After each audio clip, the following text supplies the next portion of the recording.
함께 사도신경으로 신앙 고백하면서 5월 11일 새벽 기도회를 하나님 앞에 올려드리겠습니다. 전능하사 천지를 만드신 하나님 아버지를 내가 믿사오며 그 외아들 우리 주 예수 그리스도를 믿사오니 이는 성령으로 잉태하사 동정녀 마리아에게 나시고 본디오 빌라도에게 고난을 받으사 십자가에 못 박혀 죽으시고 장사한 지 사흘 만에 죽은 자 가운데서 다시 살아나시며 하늘에 오르사 전능하신 하나님 우편에 앉아 계시다가 저리로서 산자와 죽은 자를 심판하러 오시리라. 성령을 믿사오며 거룩한 공회와 성도가 서로 교통하는 것과 죄를 사하여 주시는 것과 몸이 다시 사는 것과 영원히 사는 것을 믿사옵나이다. 아멘. 우리 다 함께 찬송 446장 함께 찬송 부르시겠습니다. 찬송 446장입니다.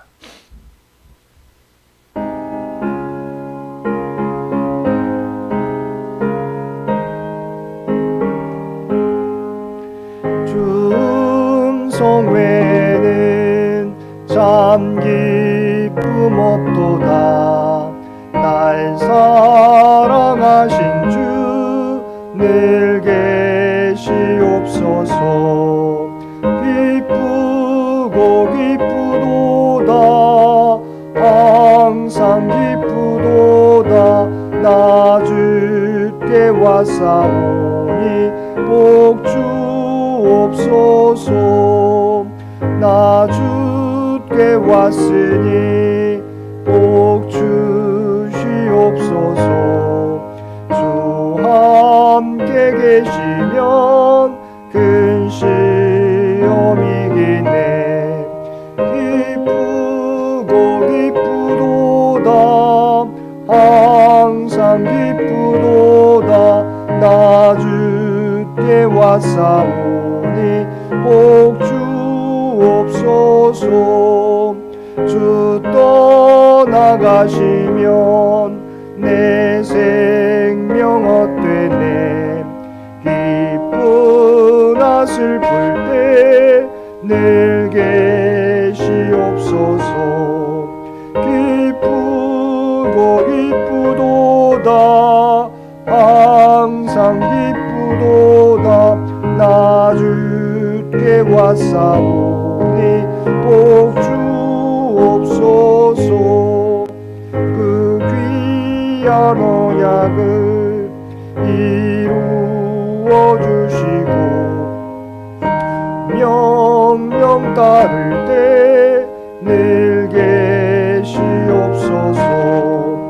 기쁘고 기쁘도다 항상 기쁘도다. 나 주께 왔사오니 복 주옵소서. 아멘. 오늘 우리에게 주신 하나님의 말씀 사무엘하 16장 15절로 23절까지 말씀입니다. 사무엘하 16장 15절로 23절까지 말씀입니다. 우리 주신 말씀 16장 15절에서 23절까지 한 절씩 교독합니다. 압살롬과 모든 이스라엘 백성들이 예루살렘에 이르고 아히도벨도 그와 함께 이른지라.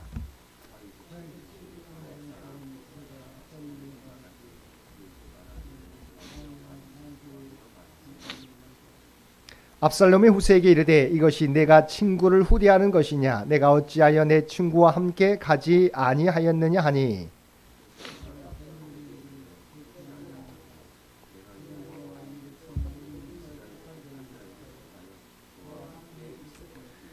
또 내가 이제 누구를 섬기리까? 그의 아들이 아니니까 내가 전에 왕의 아버지를 섬긴 것 같이 왕을 섬기리이다 하니라.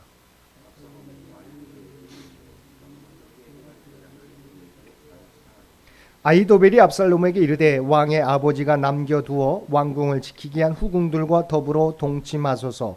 그리하면 왕께서 왕의 아버지가 미워하는 바 됨을 온 이스라엘이 들으리니 왕과 함께 있는 모든 사람의 힘이 더욱 강하여지리이다 하니라.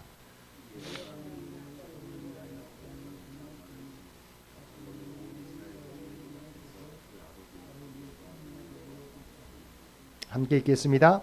그때 아히도벨이 베푸는 계략은 사람이 하나님께 물어서 받은 말씀과 같은 것이라. 아히도벨의 모든 계략은 다윗에게나 압살롬에게나 그와 같이 여겨졌더라. 아멘. 오늘도 새벽을 깨우고 말씀과 기도로 목요일 하루를 시작하는 우리 모든 성도들 가운데 하나님의 놀라운 은혜가 언제나 함께하여 주시기를 주님의 이름으로 간절히 축원드립니다. 오늘 본문은 압살롬의 예루살렘 입성과 후세의 거짓 충성 다짐, 그리고 압살롬의 다윗 후궁들과의 동침 내용을 담고 있습니다. 먼저 본문 15절을 보면 압살롬과 모든 이스라엘 백성들이 예루살렘에 이르렀다고 했습니다. 즉 이제 압살롬은 이스라엘 백성들의 대다수를 거느린 왕으로서 당당하게 이스라엘 국가의 수도인 예루살렘에 무혈 입성한 것입니다. 또 그의 옆에는 아히도벨도 있었습니다. 아히도벨이 어떤 사람입니까? 그는 이스라엘 제1의 모사꾼으로서 옛적에는 다윗이 옆에 두고 지혜를 묻던 사람이었습니다. 그가 뛰어난 모사꾼이라는 사실은 과거에 다윗이 옆에 두고 지혜를 물었던 자라는 사실 외에도 실제로 그가 베푼 두 번의 전략, 본문에 나오는 다윗 후궁들과의 동침 전략과 다음 장 17장에 나오는 다윗을 바로 추격하라는 전략을 보면 잘 알 수 있습니다. 그러므로 압살롬은 이스라엘 백성의 대부분을 거느렸을 뿐만 아니라 옆에는 이스라엘의 제일 가는 모사꾼까지 두었으니 이제 천하가 그의 수중에 들어온 것과 다름이 없었습니다. 지금의 모습은 소수의 백성들만 이끌고 초라하게 도피의 길을 떠나야만 했던 다윗과는 완전히 대조가 되는 모습입니다. 여기서 한 가지 살펴볼 점은 압살롬의 형통과 강성함은 하나님의 복과 어떤 관계가 있느냐 하는 것입니다.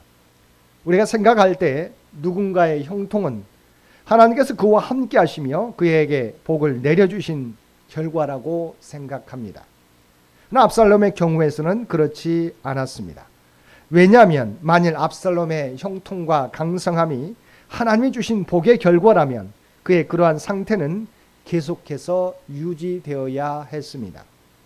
그러나 압살롬의 형통은 오래 지속되지 못하였으며 오히려 그는 비참한 최후를 맞게 되었기 때문입니다.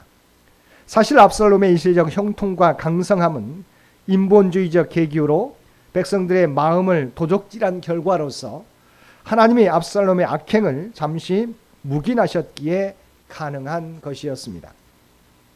그리고 하나님이 이처럼 압살롬의 악행을 묵인한 데에는 다 이유가 있었습니다.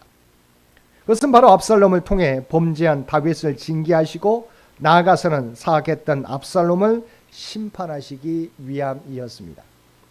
다시 말해서 하나님은 압살롬을 다윗을 징계하는 막대기로 사용하시고 그 목적을 이룬 후에는 그 막대기를 꺾으시기 위하여 일시적으로 압살롬을 형통하고 강성하게 하신 것입니다. 이는 마치 하나님께서 범죄한 당신의 백성을 징계하기 위해서 바벨론을 강성케 하셨다가 그 목적을 이루신 후에는 페르시아를 일으켜서 악한 바벨론을 심판하신 것과 같습니다. 그리스도인들이 열심히 신앙생활하는데 어려움과 고난이 끊이지 않는 데 반해서 하나님을 알지 못하고 아니 오히려 하나님을 무시하고 조롱하는 태도로 살아가는 사람들이 그리스도인들보다 훨씬 더 잘되고 형통하는 것을 볼 때 신앙적 해유를 느끼며 하나님에 대해 원망의 감정을 품기가 쉽습니다. 옛날 하박국 선지자도 그러한 상황을 보면서 신앙적 회의를 품은 적이 있었습니다. 그러나 하나님으로부터 악인의 형통함은 일시적이며 그 후에는 심판이 있다는 것과 의인은 잠시 고난을 당하나 결코 망하지 않는다는 말씀을 듣고 하나님을 찬양했습니다. 사랑하는 성도 여러분, 악인의 형통함은 영원하지 않습니다. 하나님은 당신의 목적을 이루시는 날 악인들의 형통함을 꺾으심으로 그들로 더욱 낙심하게 만들 것입니다. 그러므로 불의한 자들이 잠시 골모술수와 악한 책략을 통해 형통하는 것을 보더라도 이로 인하여 낙심하지 마시기 바랍니다. 또한 우리의 경건한 삶에 대해 하나님의 상급이 더디게 나타날지라도 실망하지 마시기 바랍니다. 불의한 자들은 곧 하나님의 바람의 곁처럼 날아갈 것이나 그리스도 안에서 행한 우리의 의로운 일들은 주 안에서 결코 헛되지 아니하며 반드시 놀라운 상급이 있을 것입니다. 압살롬이 예루살렘으로 들어올 때 특별한 사건은 다윗의 친구 후세가 만세를 외치며 압살롬을 맞이한 일입니다. 이 모습을 보고 압살롬은 깜짝 놀랐을 것입니다. 왜냐하면 압살롬이 알기로 후세는 다윗 왕의 친구이자 다윗의 충실한 모사였기 때문입니다. 그래서 그는 후세에게 이것이 내가 친구를 후리하는 것이냐? 내가 어찌하여 내 친구와 함께 가지 아니하였느냐고 물었습니다. 다윗의 스파이로 예루살렘에 남게 된 후세는 일단 압살롬의 신임을 얻어야 하기에 이 위기의 순간에 그렇지 않다고 단호하게 대답했습니다. 이어서 후세는 내가 여호와와 이 백성 모든 이스라엘의 택한 자에게 속하여 그와 함께 있을 것이니다라고 대답했습니다. 자신은 하나님과 백성이 택한 사람을 지금까지 섬겨왔다고 대답하면서 이제 누구를 섬기리까? 그의 아들이 아니니까라고 말하며 아버지 다윗을 섬긴 것처럼 압살롬을 섬기겠다고 대답하였습니다. 물론 이러한 말은 그의 진심이 아닌 거짓이지만 그렇게 확신 있는 표현을 통해서 후세는 압살롬으로부터 신임을 얻고자 했던 것입니다. 이에 대한 압살롬의 반응이 명확하게 드러나 있지는 않지만 압살롬은 후세를 신임하지는 않았어도 수용한 듯 보입니다. 이렇게 예루살렘 입성에 성공한 압살롬은 아히도벨에게 향후 행보에 대한 계략을 묻습니다. 아히도벨은 당시에 뛰어난 모사였습니다. 그가 압살롬의 모사가 되었다는 소식을 들은 다윗이 그의 모략이 어리석은 것이 되게 해달라고 간구할 정도로 그의 계략은 탁월했습니다. 그러나 그는 그 재능을 반역을 위해 사용하고 있었던 것입니다. 아히도벨은 압살롬에게 다윗의 후궁들과 동침하라고 제안합니다. 그렇게 하면 반역에 가담한 세력이 더 굳세게 결집할 것이라는 이유에서였습니다. 여기서 전왕의 후궁들을 취하는 것은 차기 왕권의 계승자가 전왕의 소유물 전부를 인수했다는 것을 내외에 과시하는 행위로서 당시 근동에서 왕권의 가시화를 위해서 행해지던 일반적인 관습이었습니다. 다윗의 넷째 아들이었던 아도니아가 형 압살롬이 죽은 후에 왕위를 탐내어서 다윗을 모시던 수넴 여자 아비삭을 아내로 달라고 청한 것도 바로 이와 같은 맥락에서 이해될 수 있습니다. 그리고 한편으로 아히도벨이 압살롬으로 하여금 그러한 방법을 취하도록 유도한 데는 부자지간을 불구대천의 원수로 만들어서 두 사람 사이의 화해 가능성을 완전히 제거함으로써 압살롬의 통치하에서 자신의 입지를 강화하기 위한 또 다른 속셈도 깔려 있습니다. 그러나 이것은 하나님의 계명을 어기는 반인륜적인 범죄였습니다. 아무리 왕권 강화를 위하여 제안된 전략이라 할지라도 압살롬은 이 일은 못하겠다고 거절했어야 했습니다. 그러나 압살롬은 아히도벨이 제안한 계략을 그대로 받아들였습니다. 결국 압살롬은 아버지의 여자를 범하는 참남한 죄를 범함으로써 요압과 그의 부하들의 칼에 무참하게 살해되는 비참한 최후를 맞이해야만 했습니다. 사랑하는 성도 여러분, 오늘 본문에서 압살롬은 다윗 왕을 몰아내고 이스라엘의 왕위를 차지한 것처럼 보입니다. 그러나 하나님은 다윗에게 선언하신 징계를 실행하시기 위한 도구로 압살롬을 사용하셨습니다.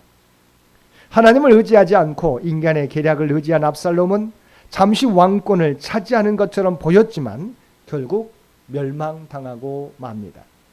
그리고 아히도벨의 계략이 뛰어난 것이었지만 후에 하나님께서 아히도벨의 계략을 막으셨을 때 그의 계략은 무용지물이 되었습니다. 이와 같이 하나님이 함께 하시지 않는 성공과 승리는 영원하지 않습니다.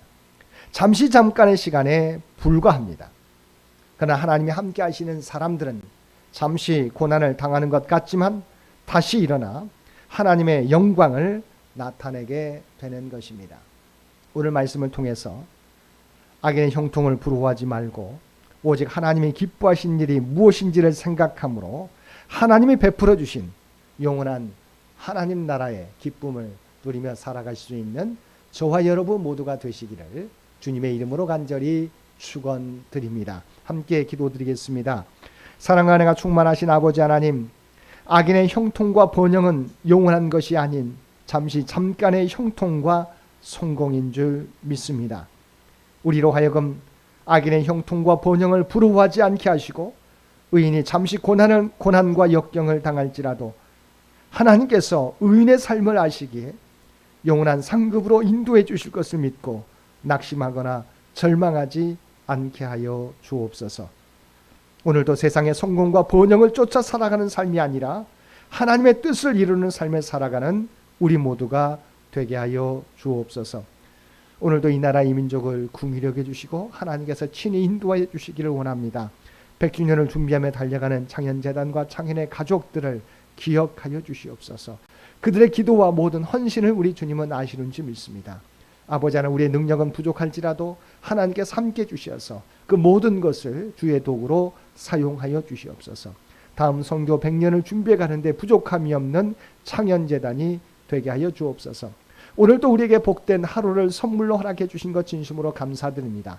아버지 하나님, 주어진 시간 헛되이 보내지 않게 도와주시고 주님과 함께 동행하며 살아가게 하여 주옵소서. 또한 우리가 서 있는 삶의 자리에서 그리스도의 향기, 그리스도의 선한 영향력을 나타내며 살아가게 하여 주옵소서.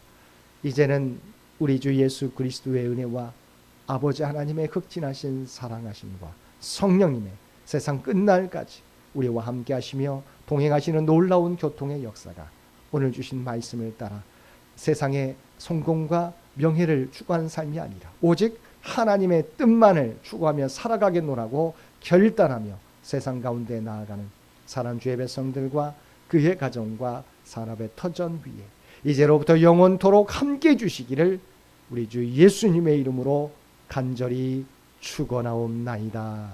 아멘.